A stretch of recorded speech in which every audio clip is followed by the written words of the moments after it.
Hey everybody, welcome back to another one of the Raptors Republic podcasts. The name of the Saturday episode says there's no meaning anymore, especially in the off season because there's so many mailbag questions because there's not a lot of stuff happening.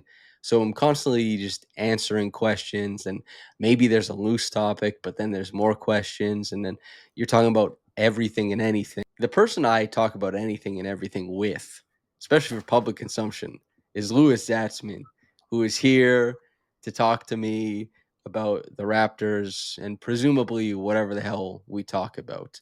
This is going to be a wending podcast on the state of the Raptors and recapping their offseason.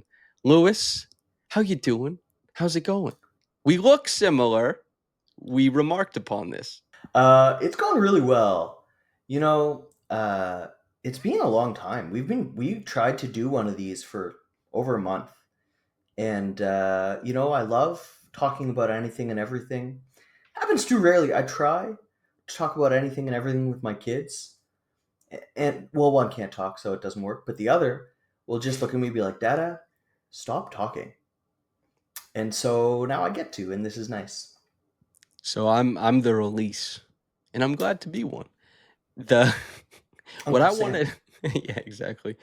The big conceit of this podcast is recapping the offseason, of course. There will be timestamps. For anybody listening, if you've never poked around, I timestamp all of the podcasts, firstly. Secondly, Lewis, we will supplement all of this recapping with questions we were asked. And there were a couple from a couple different people who were basically wondering why is there this disparity between Raptors media and the outside media, let's say. And there's always going to be, I think, margins of difference, degrees of difference. However, Raptors media has been low on the team before and has been correctly low on the team before. I don't think people were incredibly optimistic about 23-24. Are you on the side of optimism? And why do you think there is this disconnect looking into next season? I think I am on the side of optimism. Yeah. I think some of the reasons why are incredibly obvious, Yeah. like health. I don't think it's possible to have a season. Well, not, I shouldn't say possible. I don't think it's likely to have a season as unhealthy as the Raptors had last year. Scottie played 65 games, but I think he was only healthy in like 40 of them. I mean, he played the stretch of the season with theoretically losing hand. It's that was like the politics of basketball, but I don't think either of us has an ear to the ground to really make that situation not opaque. But something that we're at least paying attention to, which is, I think, deep down the list of what national media would be paying attention to when they're trying to Hmm. predict what will happen next year. And then a lot of the other major guys like RJ quickly, I mean, played very few games, quickly played fewer than 40. So, I mean, health, right? Health is a major one. Brendan Ingram is just additive from nothing. Like the rotation will lose Kelly Olynyk, who's hardly in it, Bruce Brown, who had never added, like he never found it in any way that helped the team. I'm going to ask you this because I think I know where you stand on it, but the Brandon Ingram topic for this team a little bit it's really optimistic within Toronto, but I think it's because from the outside looking in, national media is always thinking about like who's on the track for a championship. And it is really tough to see that trade for Brandon Ingram as one that sets the Raptors closer or on a path to a championship. Yeah. And there's not a lot of time spent on, well, no, they'll just win more games. Yeah. That's how I see it. In many ways, national media, I don't want to blame it on individuals, but has turned towards winning more games being a bad thing. Like going from 30 wins to 40 wins is panned. I think if you went back 20 years ago, the voices saying that would have been trailblazing in many ways. Mhm. Um, and now it's just thoughtless. It's really, there's no concept to it. And I think that's nonsense. That's There's such a good there's a point. balance, and winning 40 games has nobility to it in a way that is almost universally absent in national discussion. And why do they think the Raptors will get worse? Maybe because they'll get a little bit better. That's worse in so many eyes. So that's one thing. Another thing about just about the Ingram thing. I mean, Ingram and Scottie obviously like to take a huge proportion of their shots from the mid range, or at least have in previous years. Quickly and Barrett also do, and Pirtle as well. If you just look at shot charts, right, and so you think, oh, they all want to exist in the same area, and I think there's like a chicken and the egg thing there with Scottie, where he's only taking those shots because someone has to. And so I think the same areas of the floor thing is also big thing I hear from national media, and I think it's silly because someone has to be there, so Scottie was there. RJ takes none of his shots from the long mid range. He just has no ability with the pull up. Like biomechanically, his body's all akimbo. It doesn't work. Quickly, they're all floaters, and Pirtle, they're all created for him. By point guard. They're very different shots. I see no issue with that mid range frequency. I think it actually will be a lot healthier with Ingram, despite adding him to guys who like mid range frequency. So I think a lot of it is just attention. A lot of it is perspective. And some of it's investment too, because if it doesn't work, by gum, that would be a shame. And national media have no investment in that. That's probably the best point is the shifting perspective on the treadmill teams. Nobody cares about a treadmill team, and especially for national media who can pick up and borrow from existing analysis. If a treadmill team becomes interesting, Yeah, why would you dive in prior, and why would you care? And especially since, like, if you ask me, the Raptors, even like a couple players removed down the line, is this a championship team? It's tough to see that, yeah, but it's easy enough to see them being good. And also what you touched on, and what we'll kind of, I guess, discuss a little bit, is the tendencies and proclivities of players. Because it's the reason why the Pacers were predicted to lose like every single series on the way to Game 7 of the NBA yeah, Finals, and against a historically good team, is because the synergy of players is started to become much more important, because skill sets, they're not as vast in some ways, and they're more vast in some ways, and the collation of talent is a trickier concept now. It's trickier. It's harder to say definitively where X and Y fit together, because X isn't X is X point 0.007345, and Y is Y point 83218. It's more complex in how people and teams fit, and teams play with more like interwoven moving parts. And so that means that the best player on the floor doesn't necessarily win the series anymore, and the 82 game grind looks different than it used to. And the Raptors, an important fact here is that while people might look at this roster and say, if things don't go well, treadmill, they want to win. They've yeah, paid to win. They have the yeah. intention of winning, and they don't. This year is not the pivot point. Whether it's like as good as they want it to be or not, they'll grind their teeth, and they will clench, I think, to get there. That should have been my first point, because the health actually was caused in many ways by not wanting to win. They sat guys. Yeah. I think the major difference is they want to win games this year, and they didn't last year. That, above all else, will mean they win more games. And how do you quantify that from the outside perspective? Is like, well, they didn't want to win games. They did. How many games did they want? How many games didn't they?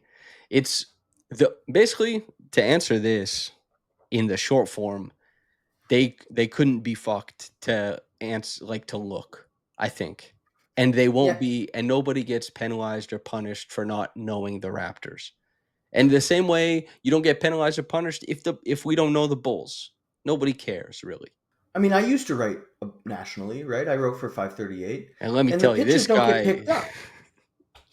It's not just on writers. It's like the whole ecosystem, Yeah. because readers don't read it, the editors don't want to publish it. It's a whole thing, much deeper. that gets into this. So, and you're absolutely right. National writers certainly inform their opinions based on plugged-in beat writers. There's a whole thing going on. So I think in general, I always trust beat writers, barring maybe one or two examples of national writers who really do the work. But in general, the beat writers know. Hmm. Well, that was, when Caitlin and I were doing the Knicks Pacers series, and we did with Knicks Film School, the preview. DJ picked the Pacers, and Benji was like, in 7, but it wasn't, and everywhere else was like Knicks easy. But the Yeah, tapped in Knicks guys were very much like, I think the Pacers are the stronger team here. they knew. People will pay attention. It matters. That's at least in part was a question from Jeff Lowe said, who is right? The Toronto podcasters who are very high on the Raptors or others outside of Toronto who aren't. Do you have a prediction at all for where this team would be? Yeah, I think so. 7 last year was 41. 8 was 40 wins. 6 was 44. I 44 is tough. And 5 was 48. I don't think they'll sniff 48 wins. I think 42, 43 is the most likely. 44 maybe most likely range. So that is 6, 7, 8, maybe 6, Well, maybe also 6, 7. That's what I'll take. also say, because we're going to get some bad feedback from this on the podcast. The consensus of the podcast commenters every single year that the Raptors have not had a winning season has been about a prediction of 48 wins. Like the Raptors can always give you 48. And to Once this upon a time. once upon a time. And another question, which kind of gets into the tendencies, proclivities to, I guess, preview this starting lineup. Um, Am I delusional for thinking RJ has what it takes to adapt his game to fit well with the projected starting five while also thriving in a featured role with bench lineups? I'll start saying that's the ideal situation, but I think RJ very much has the ability to adapt his game. You have referenced this, I've referenced this. There's a portion of time next to Pascal Siakam and Scottie Barnes and Emmanuel Quickly where he did and where he was able to keep himself out of the half court, where he hit a lot of catch and shoot threes, and he cut a lot. Even to go to the bench thing, RJ gave you what, 21, 6, and 5 last year? Can he Yeah. not do that against bench defenders? That's my quick sell. Do you have any elaborations on the RJ fit of it all? I mean, it depends on how much you believe that half season. Hmm. Like that first half season in Toronto, the efficiency, he shot 39% from 3. I don't care that much about that. He shot 60% from 2. That's the one. That's the number. And I think he can get close. I mean, the context was incredibly different last season versus the one prior. And so I guess the question is, can Brandon Ingram simulate the infrastructural certainty that Siakam gave to Barrett in his time here? I've actually seen a lot of Raptors fans talking about Ingram versus Siakam strengths, abilities. Well, you wrote about I this. I personally, Well, you wrote about, Ingram and Siakam, the role as that big piece of the infrastructure, how you're it right. I did write positively. about that. Yeah, just a reminder. I can send you the link. Yeah, I think Siakam is just probably going to be more solid in that his ability to cut, his ability to like fill in the gaps without the ball, adds so much more to what Barrett likes to do after the touch. Um, I'm not sure Ingram's going to do that. I mean, best case scenario, he totally changes his game. We'll see. We'll see. But, I think it's somewhere in the middle. I think the efficiency will go up from last year. I think the drives will stay super high, which the Raptors desperately need, especially with Ingram now. And I see him fitting either good to excellent. I don't really see anything worse than a good fit. And that's a feather in RJ's cap.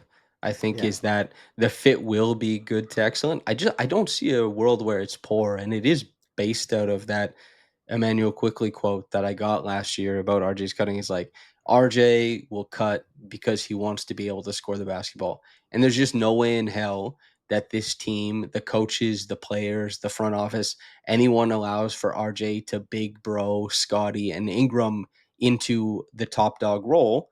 So he's going to get less of the ball. he's going to Yep. want to still score. He has a great nose for it. He'll cut and he'll find ways. As long as he's passable as a catch and shoot 3-point shooter, which I think he will be. His numbers were tanked by his pull up three last year. Yep. He's going to be a guy who provides a bunch of stuff, supplementing those other guys. And then, of course, as a second side guy, a driver of the basketball, a guy who pushes in transition, there's tons of room there. I do want to stick with Ingram. You know, he's talking, at least in his quotes, which are, pretty limited so far, but you kind of get the feeling that he sees, and again, I could be wrong, listener Lewis. I get the feeling from hearing what he says that he views the metamorphosis that's upcoming for himself as more so around like, I'm taking more threes, and that still allows him to kind of float outside. That keeps him from cutting too often. And I'm someone who's like, I really want to see him cutting a lot. He takes close to enough threes already. I want to see a 6'9" guy with a forever wingspan knifing into the lane to catch and finish well above the rim, whether it's a finger roll or a dunk. How do you think that fits in for his game as far as like 3 pointers or cuts? What do you, if you were trying to project what he actually changes, what do you think it is? I mean, to be honest, I don't think he cuts. I just expecting someone to do something new for the first time in their like what eighth season or seventh season or something. I don't actually know the number, but it seems unlikely. And it's another thing about how you want to play. Guys just do what they want to do. Like Emmanuel Quickly, we've talked about this. Emmanuel Quickly would be so much better if he played, the way you picture a fast shooting point guard would play. That's not how he sees his game. That's not how patterns unravel themselves in his brain while he's moving with and without the ball. That's just not how it works. Like, I don't think Ingram remaps his brain just because Darko says, do this now, or because fans say, do this now. And the other thing, someone needs to float because there's still a huge dearth of creation. Like, someone has to be above the break. And there's already a huge amount of cutting. I wrote about this for 538. I'm just gonna hit this a million Mhm. times today. I don't know why, but today's the day. Whereas like about James Harden just like not moving anymore, how his miles traveled on the court were like the lowest ever, and generally the correlation was the less you move, the better you are. And the more you move, the worse you are. The guys who go the fastest and travel the most are generally like middling rotation guys. And what I sort of assumed from that was it's again that reverse causation thing where you just don't need to move. Like you're so good, you don't need to run around to score. You just like Kawhi Leonard wasn't sprinting around the court. He was like two dribbles, hit it. Like that's all he needed to do. And the guys who aren't super good have to run around to get open, to get a shot off, to get the ball. I expect the Raptors to just cut less in general this year. Like they cut so much. I'm tired of 1,000 cuts without a single advantage created. Hopefully Ingram can score without cutting a ton. And if that means he's just like off the ball, not doing exactly what behooves the offense, I think that's probably expected, even if it's not perfect. Okay, we're gonna visit the cutting thing right away because of Caitlin's question. But if you could pick one player on this team that their tendencies change in the way that everybody wants them to, who do you think is the most important? Well, the most important in that, because I would pick Scottie, because I think he is the best player. And Hmm. if he played in a way that played to his strengths, it would help the team the most. But I probably think he'll do that anyway. And I've seen it before from him. This So the guy who I would pick, because I don't think he'll do it himself, is Emmanuel, because it's the least likely thing to happen without my bizarre toddler finger pointing where you get everything you want, situation. I feel the same way because quickly I think can pretty radically alter how positively affects the floor when he's out there, just by Yep. proxy of his skill set is incredibly valuable. He's just not able to dictate his impact as much because he's more reliant on what the defense is doing rather than how he impresses himself. But on the one hand, Ingram, if you just leave him as is pretty damn good. Yeah. Scottie, Scottie, as much as last year's offensive process was like a lot of bad stuff, a lot. He he kind of plays basketball when he gets the opportunity in an awesome way. He Yeah. is kind of like, I'm making the right decision. I'm doing the right. I trust him. And RJ, I also trust quickly, who could do this, but I think gives the least cause to believe that he will. And that's, yeah, I do wonder. But again, he said this many times. Quickly, there's a the what's the highway that there's no speed limit in the Autobahn. He's a car on the Autobahn right now, and he can kind of drive as fast as he wants to this season. Like it everything is set up. The team hinges on him in some regard. Yeah. So he could have a banana season, like a really strong season for himself. It's just if things work well. Caitlin asked us, start, sub, sit, Raptors tactics for next season. 1, tagging up. 2, cutting to score rather than to occupy space. And 3, ball pressure defense. I'll just say quickly for listeners, viewers, tagging up is a tactic wherein you press forward when a shot goes up like if you're getting boxed out, you use that as an opportunity to push your man down the floor, to collect long rebounds, and to establish your check before going back for transition defense. A lot of the best transition defenses utilize this tactic, but it is kind of hit and miss depending on how teams want to attack the glass anyway. Lewis, who are you starting, subbing, and sitting there? Thank you for letting me go first because I know your answer will be better. I don't Um, know. I mean, who knows? I will start ball pressure defense because I think watching summer league, I think the Raptors have some guys who can do it at least in stretches. Um, we just saw the Thunder do it very well, and I also wrote this huge thing for SB Nation at the start of the summer about sort of what matters more in the playoffs versus the regular season. And I think so. Creating turnovers or winning extra possessions is one of the two major pillars that I saw statistically. And it seemed like winning turnovers was more valuable than winning rebounds. And so I'll go turnovers as first start, ball pressure defense, eat clock as well. A lot of really beneficial reasons. 2, I'll go tagging up. Offensive rebounding is just like so valuable. It's so funny that Raptors 6'9", that whole thing they did ends up being the way the league evolves, except with shooting in a center. Well, skill is important, The Raptors forgot skill. It's easy to forget, but they had everything else. Well, they drafted OG Anunoby and Pascal Siakam, and then you kind of, I guess, start assuming that, well, everybody's putty when they come to the league, so we'll Yeah, just keep making them, and it just wasn't the case. yeah, we got. Precious hasn't Yeah, signed an NBA contract yet. I'd like to see him, but no, I Sobering, wouldn't. I know it is sobering. very sobering.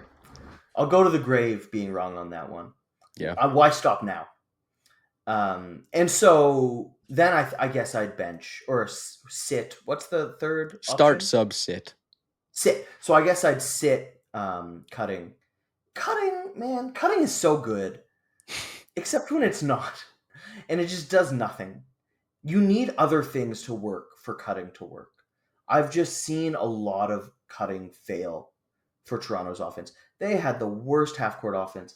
Forget the numbers. I'm gonna go find the first shot half court offense. So this is excluding offensive rebounds. While you poke around, I'll just Oh, I have quickly it. I for have the it. excellent. 26th in 2021, 21, 22. 25th in 22, 23. 26th, 23, 24. 25th in 24, 25. And they moved halfway through the first 2 years was an all isolation, no Hmm. pass, no movement offense.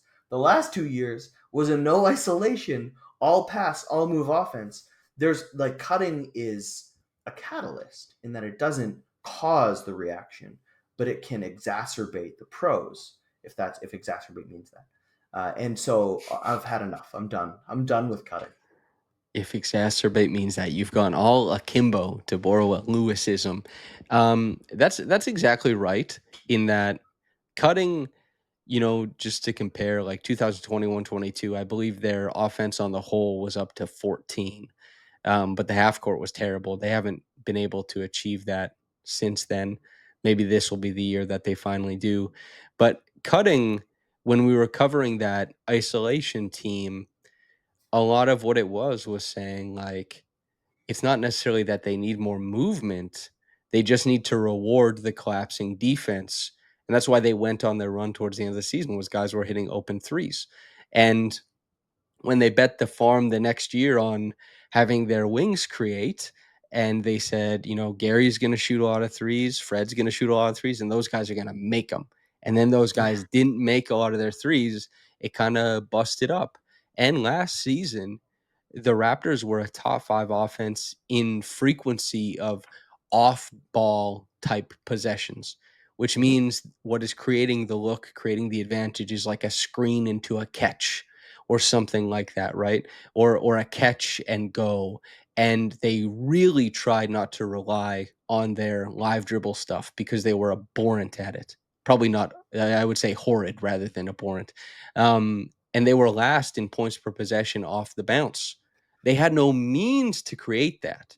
Yeah. And that's why, that's, and rightfully so, some people are not high on Scottie or RJ or IQ. And they say, how do you let this happen to an offense that you live within these cozy confines? And so I will I will start ball pressure defense, and I'll echo what you say in that turnovers are important, yes, but also that the Raptors have hinged everything on this. And if you take it out, I feel like the cards fall. Yeah. And not only that, but they're just asking their guards to do this more often. And actually considering like who the guards are, I think this is better for the guards on the roster. Emmanuel quickly going into the offseason is talking about his conditioning. I think he's prepping for this. Jamal is obviously a big part of this. Jacoby's a big part of this. I don't know what the hell Grady is, how he's fitting into this, but they ask a lot of him. They probably will continue to do so. Scottie likes to do this. Mobile likes to do this. CMB likes to do this. The team, and you said it earlier, players do what they want. You at least get to lean into something there. It's important. And it means they get to establish a style. It means that they're a little bit, maybe not counterculture anymore when other teams come in, but there will be pressure. And as you said, there's a lot of positive aspects to ball pressure, in that not only can you eat clock and make sure that teams only get one action, you can also speed teams up so that they take the first option with their guard running down the floor. And you can set the tone whether you want the other team to play fast or slow, and you can Yeah. toggle that if you have the good defenders up front. Not to mention, of course, the turnovers. That's number one. Number two, I'll say cutting to score rather than to occupy space, because I still think it's going to be absolutely essential to this team. And the big thing, part of why, like, yes, they're cutting can do nothing. Cutting, a defense can watch it and just be like, cool. Yeah. I don't care what you're doing. The Raptors, they cut they were in this rare place as such a poor performing shooting team that they somehow cut with purpose and still didn't manage to score, because nobody finished at the rim and they didn't shoot the ball well enough. And I think this year, someone who will be cutting more, I think, is Scottie Barnes. I think Mhm. someone who will be cutting more is RJ Barrett. I'm expecting a better season for Grady Dick as a shot maker, a finisher at the rim. Like, Jakob, I mean, the NBA categorizes it as a cut when you make like a dunker spot semicircle to catch a pass. So whatever. So I think their cut efficacy will go up, Mhm. even if, as we talked about, like how often it's happening goes down a little bit. And then tagging up, I'll put third, because the Raptors, like, it waxed and waned throughout the year last year. And I tried to look for it. And whether they had a good game defending in transition or not, the tagging up didn't really seem to factor in. So I don't know if they're just not executing it well, but I'll just put it third, just to, I guess, that's starting, subbing, sitting as far as like their tactics. How do you feel about that? I think our answers were equally good. You were being too harsh on yourself. Hey, you're the guy who knows basketball. That's Jesus. That's not what that's. I'm just the guy who knows 100 synonyms for all the adjectives I like to use. 100 synonyms for all the adjectives. Here's you said you'd be open to talking about this prior. So, virtual fan in Jurassic Park asks, because we're talking about a team that wants to win, Chris Boucher has positive numbers that seem to point towards winning. What Garrett Temple, I don't know, he obviously won when like both teams shook hands at the end of the year and they go, ha, ha, ha, we'd love to have you back as a Yeah. $220,000 coach. And he said, I'll take the 3 point whatever minimum Yeah. contract, like uh Garrett won. Big shout out our labor king. But quote, what really happened with Chris Boucher and the Raptors? The feeling I was getting was he wasn't playing because they didn't want to win. People were hoping he got to a team that wants to win. Now, the Raptors supposedly want to win, but they didn't pick him up. End quote. Lewis, I'd like your thoughts. And so would virtual fan in Jurassic Park. Yeah, Chris, I think there were a number of reasons why the relationship went sour. And I do think it went sour. I think from Chris's perspective, he performed year in and year out. He put up numbers, he won his minutes. What more do you want? And that, Nick wouldn't play him because he wasn't prioritized, because he didn't always stay within scheme on both ends. And so he thought, a new coach will reward me. And the same thing happened with Darko. And yet his performance was really strong. He was out of the rotation for that whole time. And then right before the trade deadline, when it was time for him to play again, he was like 23 and 14 and like he 14 and he was just putting up insane numbers. He had 5 triples, 4 triples the next night. It was just he was hitting everything. He went And he's probably bananas. He gonna went 7 for start 9. he's gonna start next to finals MVP Jaylen Brown, presumably, in Boston, But then no one traded for him. And the Raptors sat him again, right? That's because of And greedy Masai asking for too much. We haven't seen those rumors in a long time, even before he got, fired or like whatever the verbiage was, let go. I don't know. But we didn't see Masai is a greedy boy for like a year. yeah, they were quiet about that for Mm. quite some time. I just think from Chris's perspective, he was like, I gave you whatever you might want from a bench player. You never played me. It's time to go elsewhere. He got one big contract with Toronto. And I think from his perspective, I'm sure his agent probably was agreeing with him, or I'm guessing his agent agreed with him. If you want another big contract, you got to go somewhere else. And from the Raptors' perspective, he never did what they asked him to do. They asked him to cut, they asked him to try hard, they asked him to rebound, but they were also asking him to play more within scheme.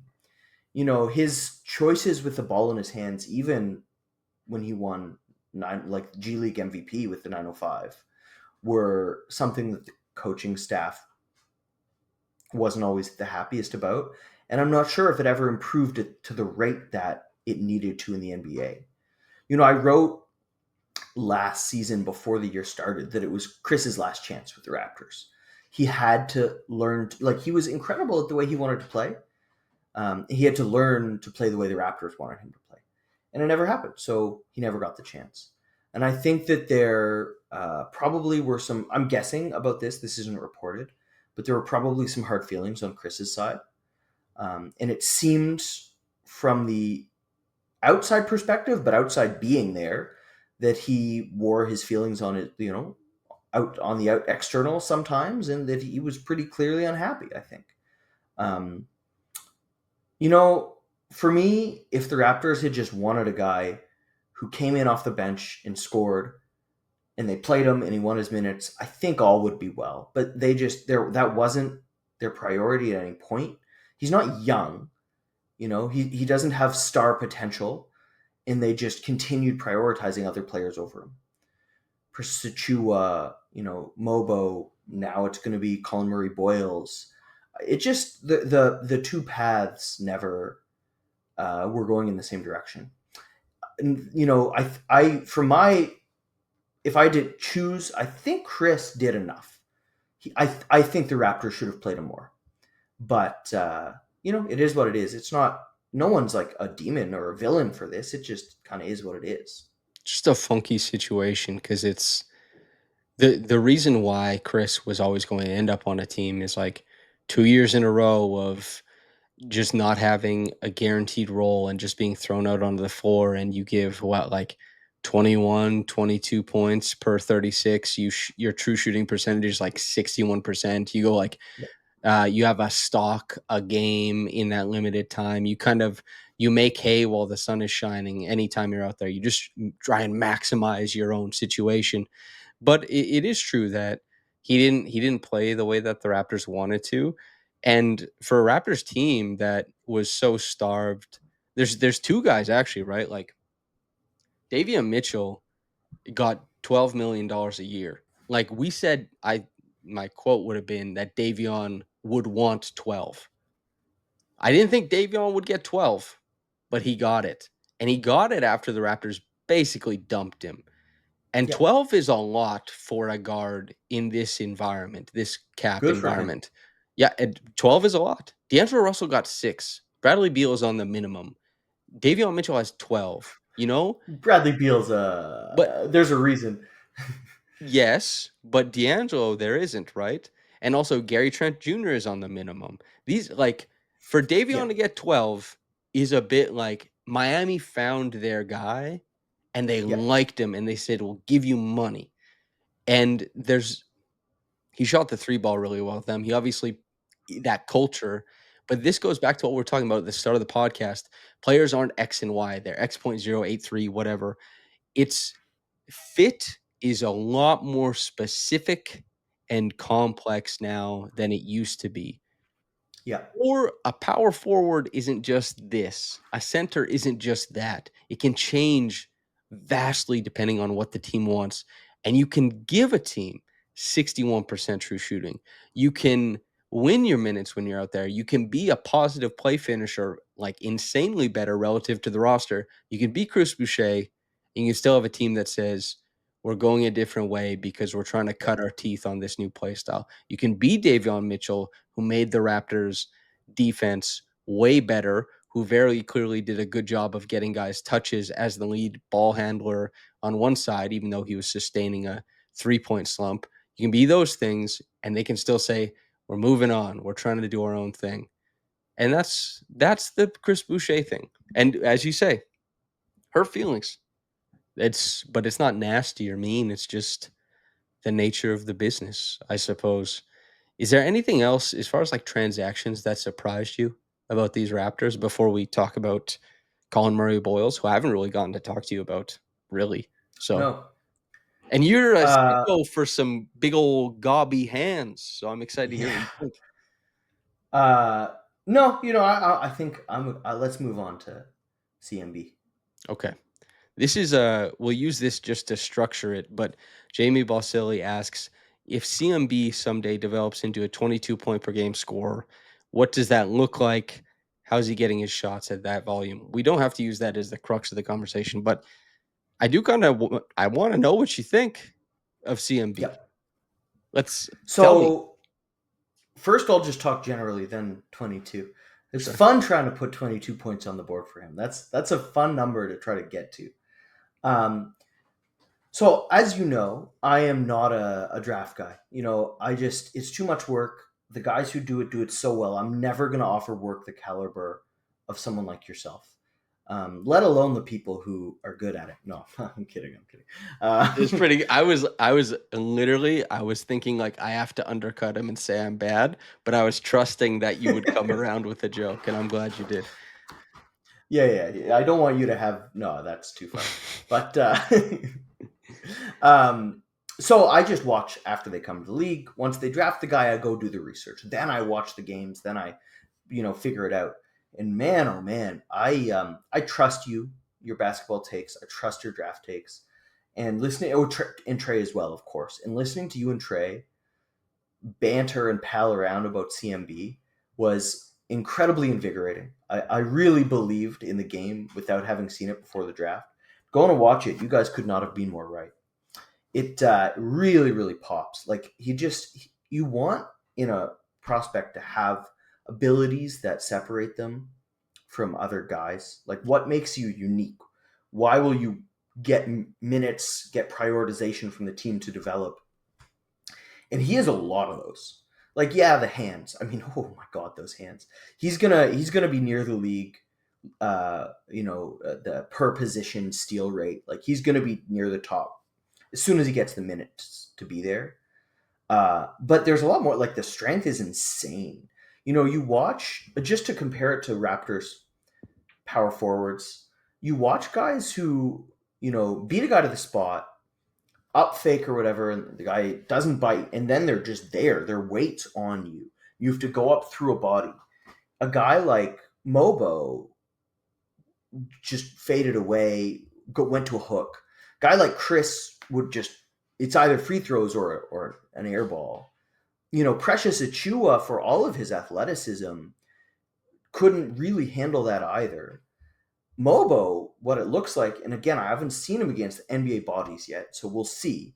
But it looks like he takes the contact power straight through. He stays on his vertical line, and his strength keeps the guy ground bound, and he just like layup. And none of the guys is it layup. Like Scottie, layup. There's no one else on the Raptors who have the strength, the core strength to turn that into a layup. And that's really impressive. And it shows out, on the defensive end too. You talk about setting the curb or the what it's Oh, not the the guardrail. yeah, the guardrail. He does that, and the strength lets him set it, but his speed lets him get there to set it. It's just, man, unbelievably impressive abilities. He passes like the driving's really good at his size. I think offensively he should be far from the maybe where Mobo was as a defensive prospect at the same position. So okay, getting to 22. Well, I actually, think I'll sum up quickly and then we'll go and do 22 together. The thing that I thought was interesting about CMB, and you hit on it, what separates you? The NBA is not, and I know there is like a lot of talk about how as a team it's like your strongest weak link, that being important, but as a player, the NBA is a league of superior strengths, not of a lack of weaknesses. Malachi Flynn, very few weaknesses as a guard, but nothing ever materialized to put him over the top so that he could really, really perform, except in a 50-point game here and there. But CMB has this massive glaring weakness, and it's a 24 or 26% 3-point shot. And it's a terrible showing at the combine as he's tweaking his mechanics, as he's commented on. Even though his dribble pull up in mid range was one of the best in the combine, and his touch I think seems quite elite. But that 3-point shot is a real weakness, of course it is. And he didn't shoot it very well at summer league, but he has unbelievable strengths to draw from, to change the geometry of the court, to dominate matchups on both sides of the floor, and to give himself a shot as a defensive playmaker every single time down the court. And that really, because what you need is buy in from teams, what you need is buy in from yourself in off seasons, and what you need is opportunity to work on it off the court and during live games. And what gets you on, like, you're always going to have support from yourself. You're going to have some support from the team no matter what. You're not guaranteed playing time, and strengths get you on the court for playing time to put everything together. And that's why, and like a lot of bigs or guys who qualify as front court players, they shoot it like really well in college and then it doesn't really translate. There's a lot of guys who don't shoot it very well as front court players, who it's not a big part of their game in college, who it's something that becomes part of their game at the NBA level. I'm not guaranteeing that CMB has it, but I do think like he's got a shot at it. That's the summarization. 22 points per game. Have you put on the math cap? Can you think of a way Yeah, there? And by the way, this is, I'm assuming, Jamie, this isn't as a rookie. This is, fully actualized, realized Collin Murray-Boyles. yeah. Okay, so I think it's unlikely that he ever gets there. Let's start with that. But if we're going to get there, I think you have to start with um, garbage points filling in the gap. So I think you need something like 4 off the offensive glass, which is Mhm. that's a lot of points. You need, I don't know, 5 off free throws. He got 4 last year in college. I think you need something like 5 off free throws a game. That's a lot. Um, Transition, you need maybe another 4. That's like it's got to come just not in the flow. It's just wherever you can find the ball, you get put it in, right? So what is that? 5-4-4. That's 13. So I mean that's an incredible base. That's pretty high. There's a lot of free throws in there and Mhm. fast break points. I don't know if anyone scores 4 a game other than Giannis, but um, Probably Ochai let's just say. Abaji, quite frankly. um, then in the half court, you need to like. I don't see it coming anywhere in one spot. You need to get like 2 as a pick and roll screener, right? You're fed the points. That's 15. You need to get, 2 off cuts, 17. And then I maybe you get 2 a game off isolation or post or whatever. But I don't see it without at least 3, minimum 3 from the 3-point range. Like you got to make 1 a game, something like that. The big thing, and like that's how you get to that's 22 for That's listeners who 22. weren't adding up. And I love that you took it literally because I'm gonna go. You've given that's the numbers, and of course it will shift game to game. But the No, real pitch here for him being a 22 point per game scorer is that it's closer to 1.5 to 2 makes a game from three. And that means that it not only develops, but it develops quite well. And it yeah, becomes like he becomes a guy who slips screens and hits threes, catches in the pocket, gets to swing his foot in, gets to hit it. And then also the correlation with that is that he draws closeouts and gets to attack them going downhill. And that the flow of pick and roll, because he is a good screener, and I suspect he'll be a very strong screener at the NBA level, especially depending on who guards him. But just getting to be a player who's put in those cat and mouse actions where he can really dominate with his speed and strength, that's what's going to put him in the position to actually score. If it's 22 a game, which I also agree with you, I don't think I'd be surprised if he could still be an all-star, but 22 a game would be a heavy, heavy ask. um, it's tough to get there without the 3-point shot to tease and pull guys out. That creates more advantages for his driving game. Now, without the 3-point shot, I still think there's reasons for him to be able to score the ball. As you said, getting it on the offensive glass for a game would be a lot, but getting one and putting it back up is perfectly fine. I think as a guy who runs out in transition, he'd be more like a trailer who catches and gets to take it if he's running out. But he can also create his own turnovers and go and finish. yeah. He might get a boost as a transition scorer because of his ability to harass players out above the break. OG Ananobi. Yep. And as far as like cutting, a lot of this, if he's used as a big, he can semicircle cut and he can just shift and move around the basket and score there. But ideally, you probably want him to be a guy like think about his driving game, develop your 3-point shot, exist on the perimeter more often, and threaten slow footed bigs with like this rapid little round mound of rebound thing by like getting to their chest and bursting forward and creating these rotations. That's the ideal situation for him. If he is just a guy who like hunkers down in the dunker, that's not ideal for him, but he can score those points. I just Yeah. think for 22 points per game, the shot really does have to come around. but I do feel good about him without the shot, being a guy who draws fouls, be a guy who can catch on the short roll and score and make plays, and the guy who will, offensive rebound for baskets, a guy who will garbage man for baskets, and a guy who, depending on what big kind of steps out on him, can take them off the dribble. That's the roadmap to like 10 or 11 a game in the early goings on. But 22, I mean, that is a lot of points, especially with where the NBA is going. It's starting to flatten out a little bit, even as the numbers go up for points per game. It's tough to get to 22 without being like, this guy's a badass scorer as soon as he steps foot in the league. I mean, Colin Sexton gave you 24, I understand, but Colin Sexton knew what he wanted to do that season, down to the everything. Scottie Barnes never hit 20. Not even 22 is a big number. 19.9. Yeah.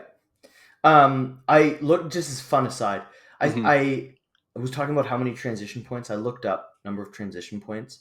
I'm not 100% sure about these numbers. It's from like the NBA.com advanced play type transition stats. Fun guessing game. Who do you think led the league in transition points per game last year? Wasn't Giannis. Is it just straight transition?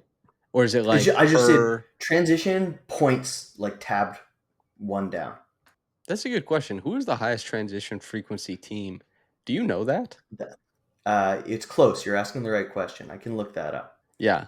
That's give me the top 3 without the order, and then I'll guess a couple, if that sounds Okay, fair. so the top, I just have to Atlanta, Memphis, Toronto in frequency. Not from one of those teams though. Whoa. Okay. Because I was gonna be like, I guess Jalen Johnson maybe. Is Jalen Johnson close on a leaderboard? Is he up there? If it's not from one of those teams, I actually have no idea. I can't even muster up a guess. Is it Obi It was your Toppin? boy, Kobe White. Kobe White. Wow. I mean, Kobe White is excellent at playing fast, but that really does shock me. That's a lot of pull up threes, I presume, is boosting the RJ hell out of Barrett it. 4. It makes sense. Yep.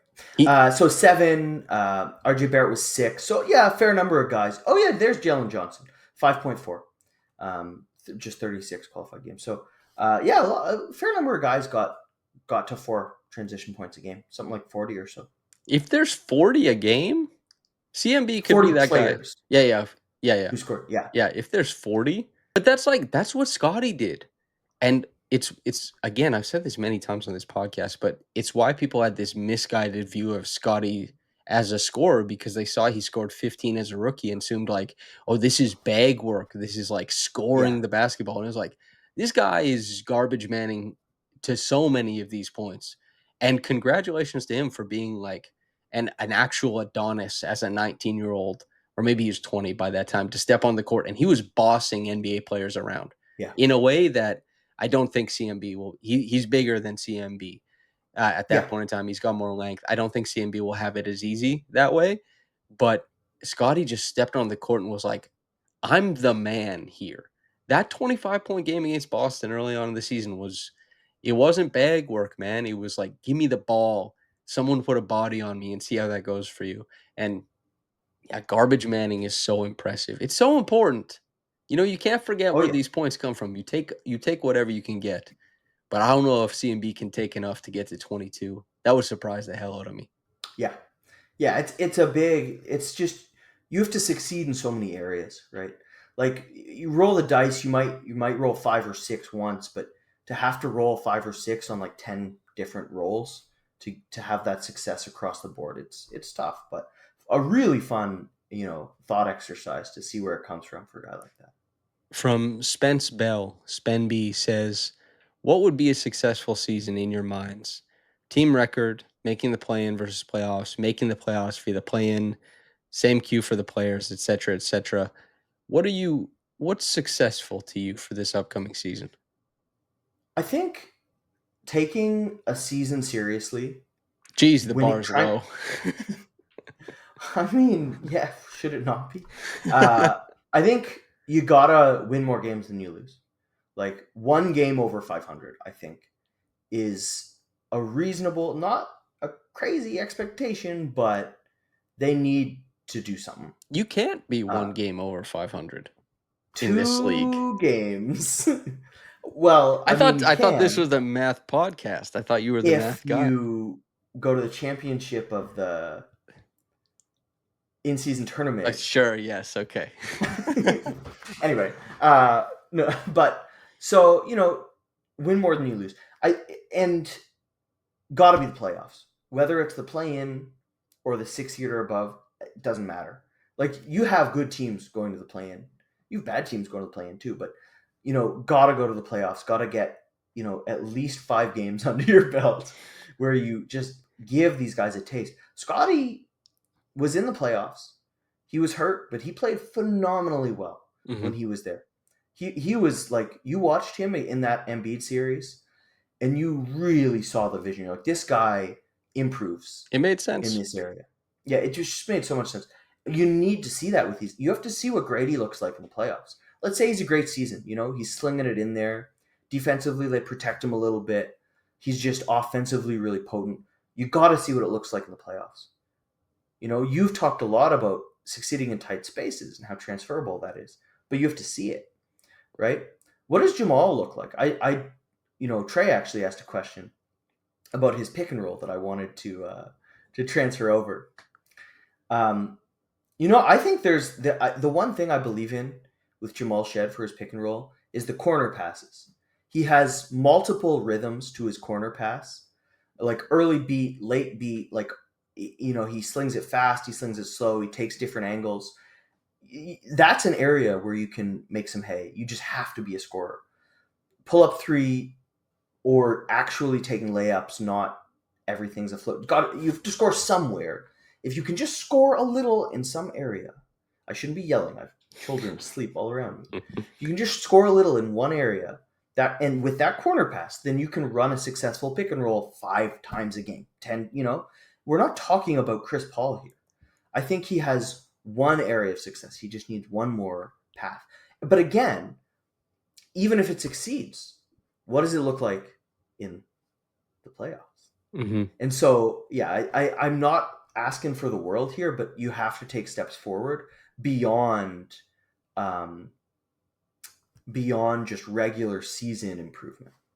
That's a great insight about Jamal, and one that he kind of talked about a little bit on that piece I wrote during Summer League, where he was talking about how he gets punished when teams go under, and that's something he's working very hard. But it's like teams didn't go under because teams did not care about the Raptors. They Yeah, they didn't don't care. they didn't want to break scheme. They didn't care. So Jamal, especially the rhythm point is so good. He's so quick. He can get downhill. He's Yeah. perfectly capable of setting up his man if that man is trying to climb a screen instead of going under. He does have multiple rhythms. He can get downhill. If nothing materializes and he finds himself 11 feet away, he can hit a floater. But he does want a strong roller to get the tag, to push the ball around the court. Like, he wants that. And chances are that teams this upcoming season aren't going to flex their muscles on the "we're going under on Jamal Shed" thing. He'll probably Yeah. get to play the over a lot of times, and he'll probably get to make reads and progress the Raptors through offense, and that will be made better if he gets staggered with Jakob Poeltl, I presume. Or maybe he and CMB, or who knows really. If Jamal Shed hits the game plan, things have gone right in Raptors world, man. Like, to be the team that teams actually change scheme against. Like, man, watching the Raptors when they were a terrific team, the number of teams they actually went out of their base packages against in the regular season, it's not a whole lot. A lot of my favorite stories or memories about the Raptors are when either a team changed scheme against them or they changed scheme against a team. Do you know how sick it was that in the championship season they were like, Pascal Siakam is going to guard Russell Westbrook of the fresh off of a MVP, or 2 years off an MVP of the Oklahoma City Thunder, and then the second half he's going to guard Paul George, and we're just throwing stuff. And they lost that game, Yeah.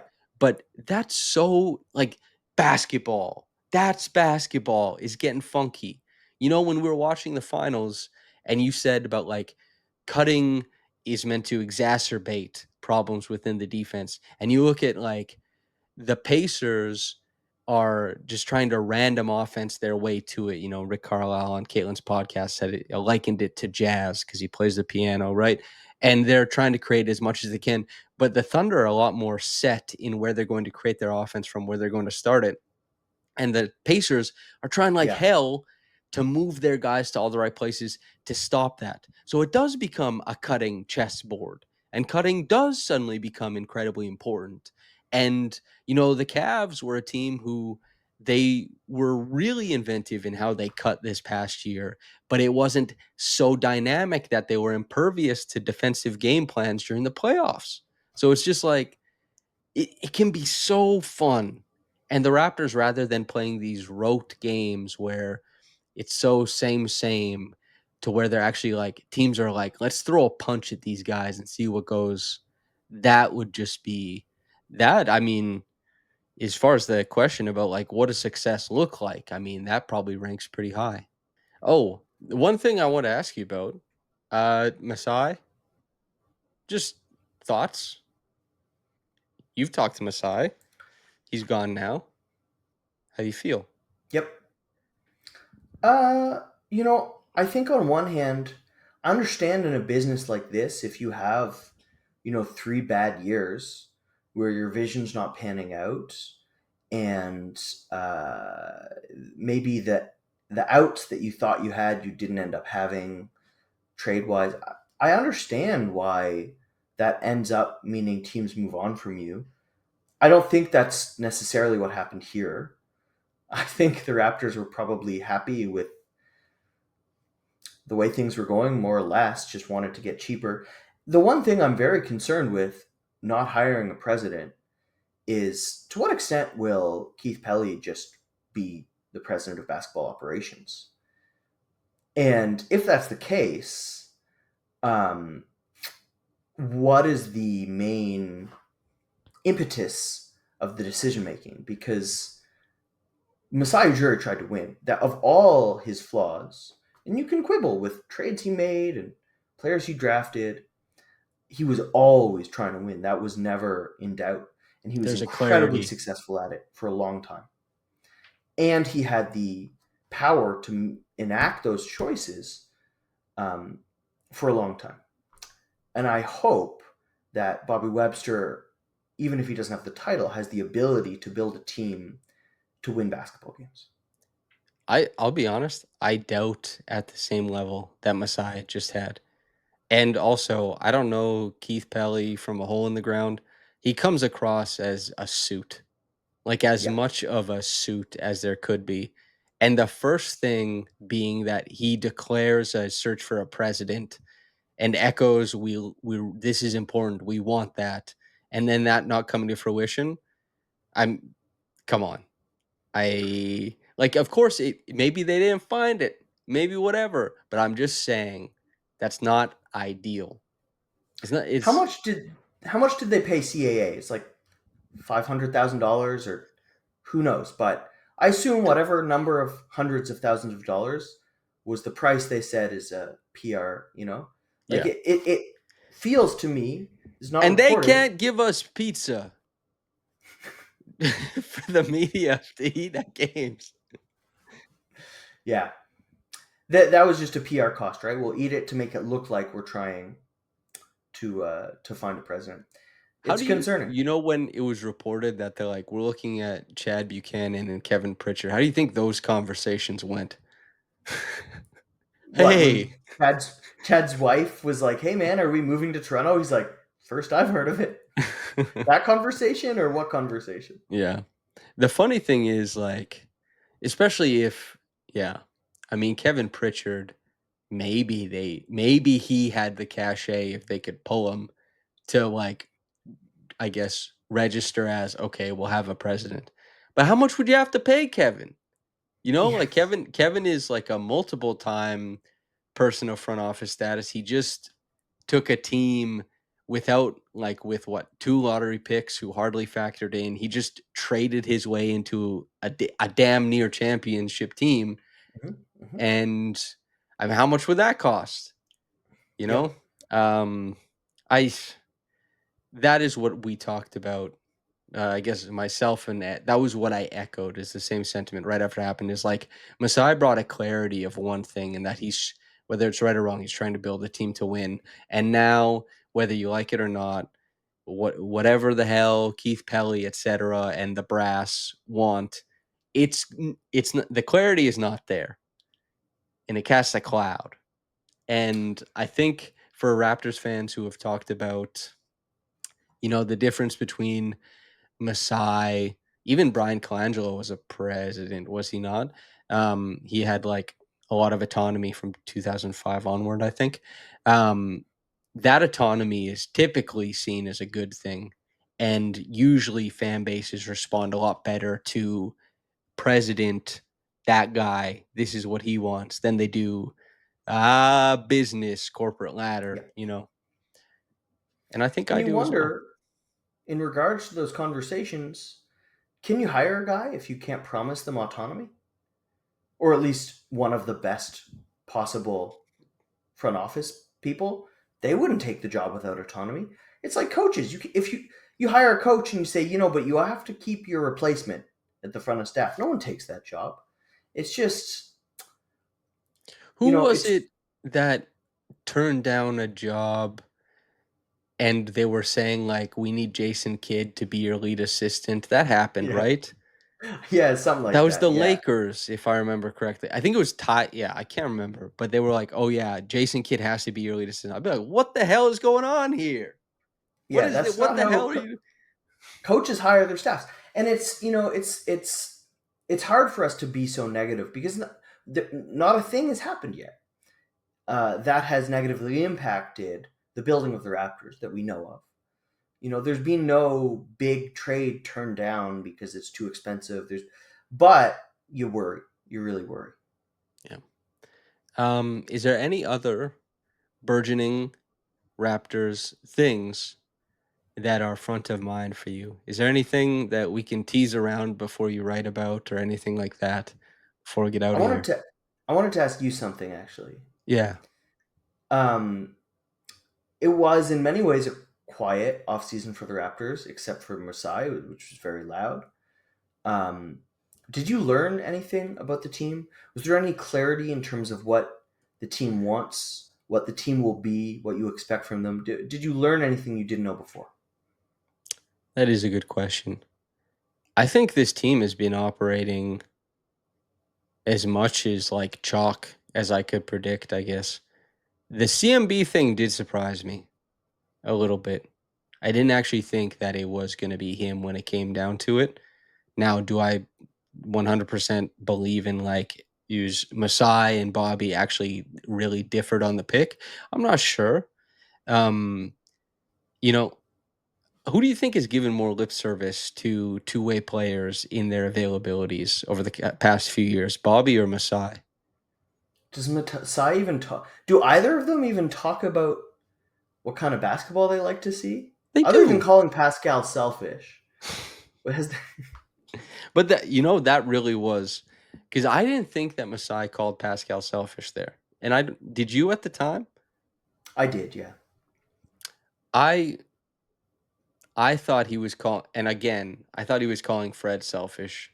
And then because he mentioned selfish, and then I can't remember the beat reporter took the selfish thing that uh Masai said and then framed it to Pascal. I'm sure somebody could go back and watch it, but I think it was a little bit of broken telephone at the time and then obviously became a bigger thing. But I also completely disagree with Masai just labeling Fred as selfish on the way out. It's like that dude, the team wasn't good enough.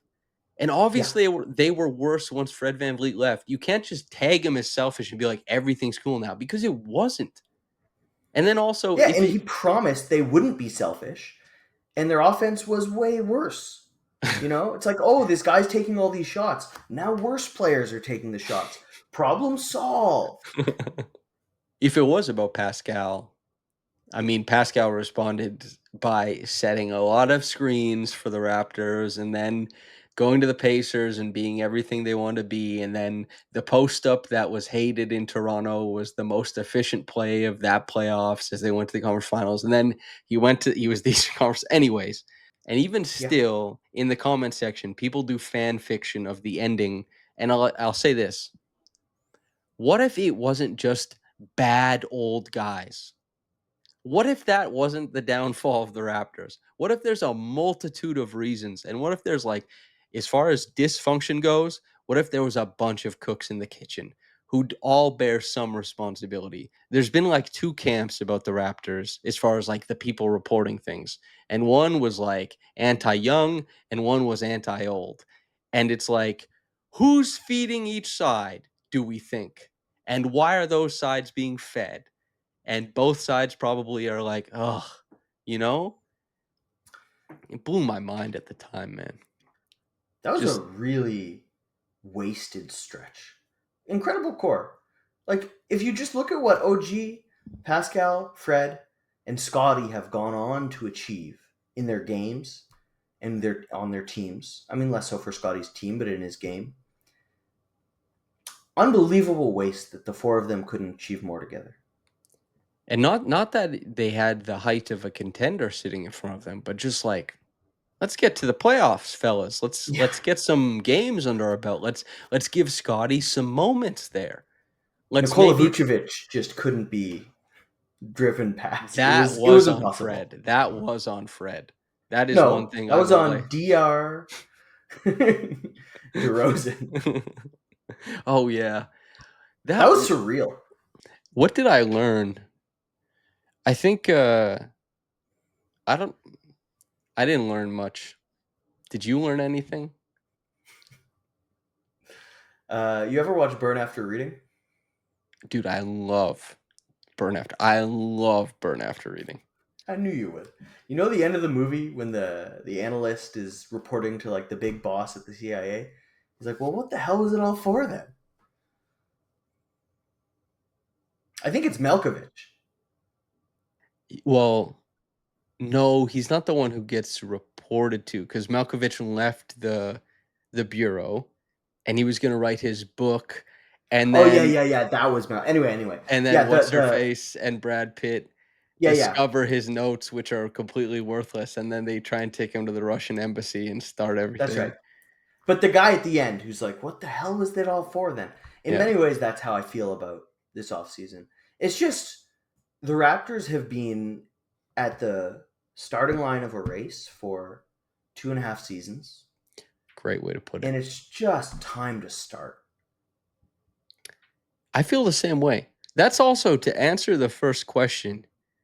That might be why there's more optimism and positivity too, is that we've been primed. Everyone's been Yeah. saying you're going to run. You're going to run fast.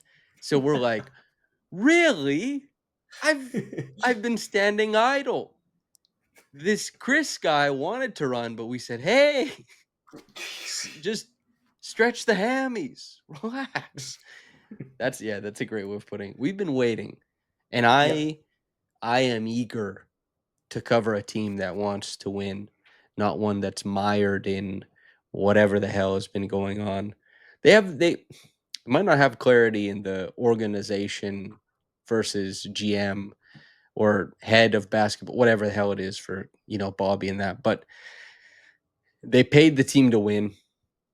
Everyone there wants to win. It's far more believable when they say it now than when IQ and Scottie signed their extensions last season. They're like, "We want to win." I didn't Yeah. I didn't believe it, and neither did Darko or Masai when they talked about it. Now I think Bobby, when he comes out, he's gonna say they want to win. He'll be there on Yep. media day. Darko's gonna say he wants to win.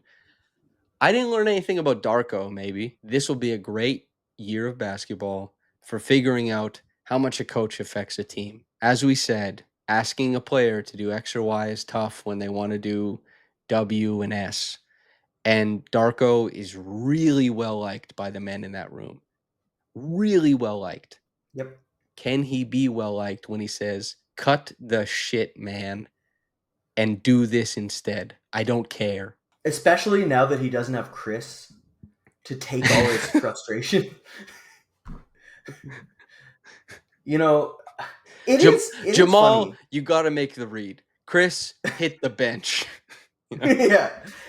It's funny how some guys just end up getting coached differently than other guys. Um, Even amongst like non-established players. Like Grady. It's like my sweet, sweet boy. Like you'll do better at that rotation next time. You're so beautiful. Um, When he told we're not in the me room. We can't say that. when he told me that he wanted Grady guarding like all the best players in the world, I was like, why not? But damn, like I felt bad for Grady in the moment. Like being elevated into your punishment rather than being yelled at is kind of a funny way to do it. It's like Matilda. It's like now eat the whole cake. Mm. I just remember the sawdust and turning back the odometer so that there were less miles on Oh the yeah, car yeah. from Matilda. That really stuck in my brain. I don't know why. Frank Reynolds. Frank, and I was talking about the book actually. I've never seen Matilda the movie. You've I've never seen the seen movie? I've never seen Matilda the movie. I've not seen Danny DeVito go to work, although I do know that that is his role. You should. Well, I mean, why are you podcasting with me instead of watching Matilda right now? Mm. But did you have any interesting? Did you read the what the scouts thought of the I did. Raptors players? Any surprises there? Um, I mean, scouts are like cowboys, man. They're crazy. They They're are. unhinged. That's Yeah, why some people are like, I can't believe the scout said this. It's like, have you met a scout, man? they're unhinged people. I thought I thought the optimism on Grady was nice to read, although it was a touch like, wow, that's some optimism. The guy who's so high on The Grady's. the number one Yeah. surprised me. I think those were the surprises. The ranking was pretty close to what my ranking would have been. I talked about this with Trey, but yeah, it was just kind of like I was like, you know what? This would be a fun exercise. Anytime I put the scout quotes in like a larger piece, people always respond to that. I guess it shows where we are in analysis and writing and like consumption. You know what I mean? Although I Yeah, did get a bit of pushback where people were like, "Why are you publishing these?" And I didn't think they were harmful enough to be like, "How could you let someone say this anonymously?" yeah. I It was think nothing. It was nothing it like is that. all basketball. It's not like Christian Wood. There's a scout who's like, "This is the dumbest guy I've ever seen." Yeah, You yeah, know, yeah. It was nothing like that. not or what kept Hassan Whiteside on the sidelines for so long before. Although you have to ask Trey his Hassan Whiteside 905 story. He has an excellent one. You have to, but it's not for the podcast. You have to ask him about this the next time you see him. Did you?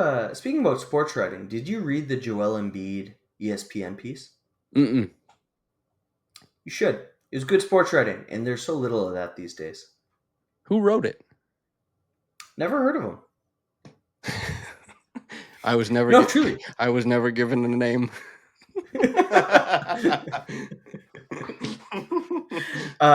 Wait, I you're think like, he said I think he brought up they were countrymen. He had like that connection. oh, I'd never read his writing before, but it was truly like just both the interviewing and the access he got and the ability to connect with Joel and the ability to turn it into a story.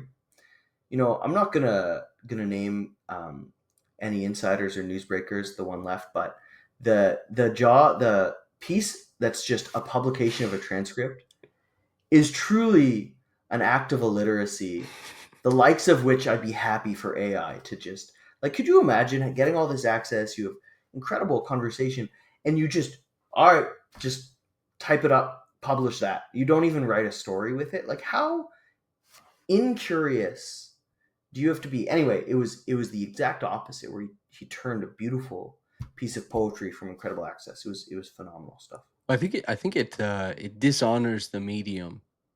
It Like a does. transcript is for one thing. The publication of conversation one to one is kind of what we're doing right now. It's like what this medium calls for. And even this Yes. medium has its edits. And actually, I would say a lot of segment parts of podcasts are performed once, performed twice, performed three times, cut down for so it can be, more bite sizable. Like if you're going to write a feature in as we understand it, it's to be transformative. It's a marriage between you and the other person and storytelling, which is why I think for so long, writers were revered for their ability to portray this stuff. Whereas I think writers now is it's disappearing from our profession at the very. They still exist in some places, but our profession at the very least. And I think the more accurate or the fastest way to achieve success in our business is to rather than be a curious writer, to be a cheerleader of sorts, Yeah, and to be a yeah. combative, argumentative, crass cheerleader, which is really depressing, I think, quite frankly. Another reason I'm excited for this season, because there's at least something that I can do to ignore the state of our industry. In the off season, you're just staring right at what it is. It's awful. Yeah. Well, At least basketball's cool. basketball, that was what Caitlin said, because we actually didn't get, we were positioned in different places during the finals. So she didn't actually get to watch a game with me. You've watched many. Oh, Um, and I'm very, I respond to yeah, things. yeah. I'm into the game. And Caitlin, she said she saw Trey and I on the broadcast of the summer league games, and she said that it was illuminating to see how I react, because I love what I'm watching, and I know you do too. It's like, hell yeah, man. You're in it, which is why I wanted to do the job, I think, at the start. Is to be sitting there watching it. The only, I mean, basketball writers, sports writers in general, are not the best writers. Basketball players are at least the best basketball players. That's such a good point. I saw a very biting tweet once, and the writer had a really good response to it, but they had said something political, and somebody responded and was like, this isn't really entirely correct or well thought out, but you are just a basketball writer. And I was like, oh man, that's so funny. Um, yeah, And true. yeah, and it's a shame that like the peak of this profession, at least in its curiosity, was also marred by racism. That's a little, as we eke out and we get more perspectives that honor different places, that kind of falls to the wayside. And, as we get this access, suddenly caricatures are extremely alive and well again, and perhaps on the rise. It's a little disappointing for me that we didn't get to see the peak of, let's do a feature, let's have that curiosity mixed with I guess, the availability or equality of access. Makes me sad a little bit, especially when I think about who the best, I guess, feature writers right now are.